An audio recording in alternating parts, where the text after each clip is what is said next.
Pourquoi j'ai écrit mes livres? Lorsqu'on ouvre aujourd'hui la Torah, les évangiles ou le Coran, est-ce qu'on lit réellement ce que les textes cherchaient à transmettre? Ou est-ce qu'on lit ce que des siècles d'interprétation nous ont appris à y voir? On pourrait croire que la réponse est simple. Dieu parle, les hommes reçoivent, la religion transmet. Mais l'histoire oblige à ralentir. Les manuscrits de la mer Morte, trouvés en 1947 et qui dataient de moins de 100 avant JC, montrent que les textes existaient déjà plusieurs siècles avant notre ère. Leur découverte n'a pas révélé une nouvelle Torah, elle a confirmé l'ancienneté d'un texte connu. Dire que tout aurait été inventé tardivement ne tient donc pas. Mais si les textes étaient déjà là, pourquoi ceux qui les lisaient ne les comprenaient-ils pas de la même manière, en moins de 100 à cette époque? À l'époque de ces manuscrits de Qumran, plusieurs groupes coexistent, les pharisiens, les sadducéens, les esséniens. Ils reconnaissent tous la Torah, ils reconnaissent tous Moïse, ils reconnaissent tous le même Dieu. Pourtant, ils ne pratiquent pas de la même façon. Ils ne reconnaissent pas les mêmes autorités, ils ne comprennent pas toujours les textes de la même manière. Comment est-ce possible? Si la transmission était parfaitement claire et parfaitement comprise, pourquoi observe-t-on déjà plusieurs lectures concurrentes? Cette question ne prouve pas que la religion est complètement fausse, elle montre autre chose. Elle montre que les textes ne parlent jamais seuls. Entre le texte et l'homme se trouve toujours l'interprétation. C'est peut-être là que je commence.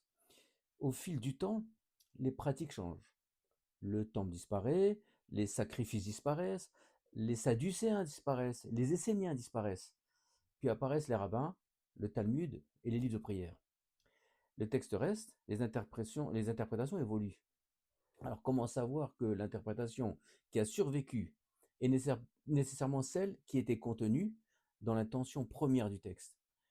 Personne ne peut le démontrer, pas plus moi que ceux qui m'ont précédé.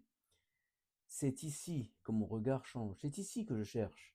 Je cherche plus à savoir quelle religion a raison, je cherche à comprendre ce que les textes cherchent à faire de l'homme. Et plus je